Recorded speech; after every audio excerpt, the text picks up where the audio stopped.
بسم اللہ الرحمن الرحیم۔ محترم سامعین، اسلم درویش ٹی وی میں آپ کو خوش آمدید کہتا ہوں۔ حضرت ابن عباس رضی اللہ تعالیٰ عنہ نے فرمایا کہ حضرت سلیمان بہت ہی بہادر اور جنگجو انسان تھے۔ وہ زمین اور سمندر میں جنگ لڑا کرتے تھے۔ انہوں نے کسی بحری جزیرے کے ایک بادشاہ کے بارے میں سنا تو حضرت سلیمان علیہ السلام اپنے جنوں کے ساتھ ہوا میں سوار ہو کر اس بادشاہ کے پاس چلے گئے۔ پھر بادشاہ اور ان کے درمیان خوب جنگ ہوئی۔ اس جنگ میں حضرت سلیمان علیہ السلام کو فتح ہوئی اور انہوں نے اس بادشاہ کو قتل کر دیا۔ اس جنگ میں بہت سے لوگوں کو قید کیا گیا جو ہتھیار نہ ڈال رہے تھے۔ انہیں قیدیوں میں ایک شہزادی تھی جو بہت پیاری، نرم و نازک تھی۔ وہ بادشاہ کی اکلوتی بیٹی تھی۔ جنگ کے خاتمے کے بعد حضرت سلیمان نے اس شہزادی سے شادی کر لی۔ آپ سب بیویوں سے زیادہ وقت اسی بیوی کو دیتے تھے۔ ایک دن اس شہزادی نے حضرت سلیمان سے عرض کی کہ مجھے میرے باپ کی بہت یاد آتی ہے۔ اس کے بعد آپ نے جنوں کو حکم دیا کہ وہ اس گھر میں اس کے باپ کا ایک خوبصورت سا مجسمہ تیار کر دیں تاکہ وہ ہر وقت اپنے باپ کو دیکھتی رہے۔ پھر جنات نے ایک مجسمہ تیار کیا جو کہ شکل و صورت سے اس لڑکی کا باپ یعنی بادشاہ ہی لگتا تھا، بس فرق یہ تھا کہ اس میں جان نہ تھی۔ شہزادی نے اس مجسمے کو گھر کے ایک کونے میں رکھوا لیا، پھر اس کو کپڑے پہنا دیے۔ کپڑے پہن کر وہ مجسمہ ہو بہو شہزادی کے باپ جیسا دکھنے لگا۔ شہزادی ہر روز اپنی نوکرانیوں کے ساتھ اپنے باپ کے بت کے سامنے آتی اور اسے سجدہ کرتی، اور حضرت سلیمان علیہ السلام سے چھپ کر شہزادی یہ کام 40 دن تک لگاتار کرتی رہی۔ اس کے بارے میں حضرت سلیمان علیہ السلام کو کوئی علم نہ تھا۔ یہ کام مسلسل 40 دن تک ہوتا رہا۔ آخر کار یہ بات پورے علاقے میں پھیل گئی تھی۔ آصف بن برخیا جو حضرت سلیمان علیہ السلام کا دوست تھا، اس نے کہا کہ اے میرے دوست، تیرے گھر میں 40 دن سے ایک بت کی عبادت ہو رہی ہے۔ تیرے گھر میں اللہ تعالیٰ کی عبادت کو چھوڑ کر ایک غیر اللہ کی عبادت کی جا رہی ہے۔ بس آپ کی ایک بیوی کے کہنے پر یہ سب کچھ ہو رہا ہے۔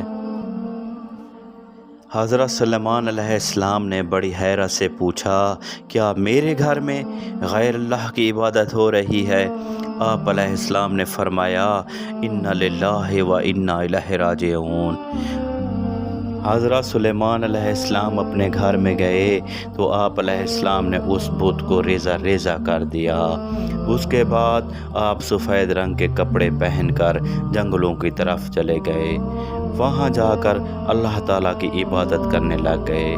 آپ علیہ السلام اللہ تعالیٰ سے توبہ استغفار کرتے جا رہے تھے اور فرماتے کہ اے اللہ، یہ کیسا امتحان ہے کہ آل اولاد کے گھر میں ایک غیر اللہ کی عبادت ہو رہی ہے۔ آپ علیہ السلام مسلسل توبہ استغفار کر رہے تھے یہاں تک کہ رات ہو گئی۔ آپ علیہ السلام اپنے گھر کی طرف آ گئے۔ جب گھر میں داخل ہوئے تو آپ علیہ السلام کی ایک خاتمہ تھی۔ آپ علیہ السلام کا معمول تھا کہ جب بھی آپ بیت الخلاء میں جاتے یا پھر اپنی بیوی کے پاس ہم بستری کرنے کے لیے جاتے تو آپ اپنی انگوٹھی اس باندی کو دے کر جاتے تھے۔ آپ علیہ السلام کی عادت تھی کہ آپ اس انگوٹھی کو بس پاک حالت میں ہی پہنتے تھے۔ اللہ تعالیٰ نے اس انگوٹھی میں ہی آپ علیہ السلام کی سلطنت کا راز پوشیدہ رکھا ہوا تھا۔ وہاں لکھتے ہیں کہ ایک دن آپ وضو کرنے کے لیے گئے تو اپنی انگوٹھی اس باندی کو دے دی۔ کچھ دیر کے بعد ایک جن آپ علیہ السلام کی شکل و صورت بنا کر حاضر ہو کر کہنے لگا، امینہ میری انگوٹھی لاؤ۔ امینہ نے وہ انگوٹھی اس جن کو دے دی۔ وہ جن آپ علیہ السلام کے تخت پر جا کر بیٹھ گیا اور وہ سب سلطنت اس جن کے تابع ہو گئی۔ جب حضرت سلیمان علیہ السلام وضو کر کے باہر نکلے تو کہا، امینہ میری انگوٹھی لاؤ۔ امینہ نے کہا کہ تم کون ہو؟ حضرت سلیمان نے کہا کہ میں سلیمان بن داؤد ہوں۔ اس وقت آپ علیہ السلام کی شکل و صورت بہت ہی پریشان اور بدلی ہوئی نظر آ رہی تھی۔ امینہ نے کہا کہ تم جھوٹ بول رہے ہو، سلیمان تو اپنی انگوٹھی لے کر چلا گیا، وہ تو اپنے تخت پر بیٹھا حکومت کر رہا ہے۔ حضرت سلیمان سمجھ گئے کہ مجھ سے کوئی غلطی ہو گئی ہے اور مجھے میری غلطی کی سزا مل رہی ہے۔ آپ نے کپڑے تبدیل کیے اور وہاں سے چلے گئے۔ آپ علیہ السلام کے سر پر نہ تو ٹوپی تھی اور نہ ہی پاؤں میں جوتی ڈالی۔ گرمی انتہا کی تھی۔ آپ علیہ السلام کا گزر ایک گھر سے ہوا۔ آپ کو سخت بھوک لگی اور پیاس نے بھی بہت تنگ کیا ہوا تھا۔ آپ اس گھر کے دروازے تک گئے۔ آپ نے اس دروازے پر دستک دی تو گھر سے ایک عورت باہر آئی۔ آپ علیہ السلام نے کہا کہ باہر بہت گرمی ہے اور مجھے بھوک اور پیاس ستا رہی ہے، میں چند لمحے کے لیے آپ کا مہمان بن کر رہنا چاہتا ہوں۔ اس پر عورت نے جواب دیا کہ میرے خاوند گھر میں نہیں ہے، میں اپنے خاوند کی غیر موجودگی میں آپ کو اپنے گھر میں آنے کی اجازت نہیں دے سکتی۔ جب میرا خاوند گھر آئے گا تو میں اس سے پوچھ کر آپ کو گھر میں داخل ہونے کی اجازت دوں گی، ورنہ میں آپ کو اپنے گھر میں داخل ہونے کی اجازت قطعی نہیں دے سکتی۔ اس عورت نے کہا کہ ہمارے ہاں نزدیک ایک باغ ہے، تم وہاں جا کر ٹھنڈا پانی پیو اور درخت کے سائے میں آرام کرو۔ جب میرا خاوند گھر آئے گا میں اس سے پوچھ کر آپ کو گھر میں داخل ہونے کی اجازت دوں گی۔ آپ علیہ السلام نہا کر سو گئے۔ جب آپ سو گئے تو مکھیوں نے آپ کو تنگ کرنا شروع کر دیا۔ اس وقت ایک کالا سانپ آیا، آپ سوئے ہوئے تھے تو وہ مکھیوں کو اڑا رہا تھا۔ اتنے میں شوہر گھر آیا۔ بیوی نے وہ سب کچھ اپنے شوہر کو بتایا کہ کوئی مہمان آیا تھا، میں نے اس کو باغ میں سونے کا کہا ہے۔ وہ دونوں میاں بیوی آپ کے پاس آئے۔ وہ یہ ماجرا دیکھ کر بہت حیران ہوئے کہ یہ کیا ہو رہا ہے۔ انہوں نے یہ ماجرا دیکھ کر حضرت سلیمان علیہ السلام کو نیند سے بیدار کیا اور آپ کو اپنے گھر میں لے گئے۔ آپ کی مہمان نوازی کرتے ہوئے انہوں نے کہا کہ یہ ہماری جوان بیٹی ہے، ہم چاہتے ہیں کہ آپ اس سے نکاح کر لیں۔ آپ نے اس حسین و جمیل لڑکی سے شادی کرنے کے بعد 3 دن تک اس گھر میں رہے۔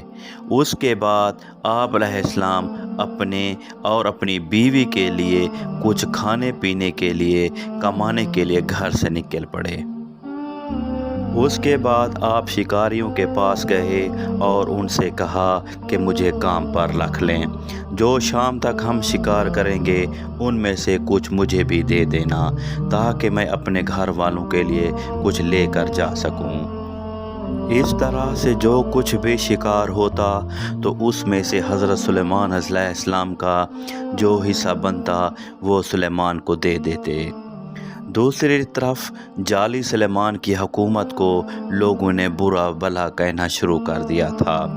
جب اس جن نے دیکھا کہ لوگ متنفر ہو رہے ہیں تو وہ یہ انگوٹھی لے کر وہاں سے بھاگ گیا اور اس نے وہ انگوٹھی دریا میں پھینک دی۔ حسن کہتے ہیں کہ 40 دن تک انگوٹھی اس جن کے پاس رہی۔ مروی ہے کہ وہ جن حکومت تو کرنے لگ گیا تھا لیکن آپ علیہ السلام کی بیوی کے پاس نہ جا سکا۔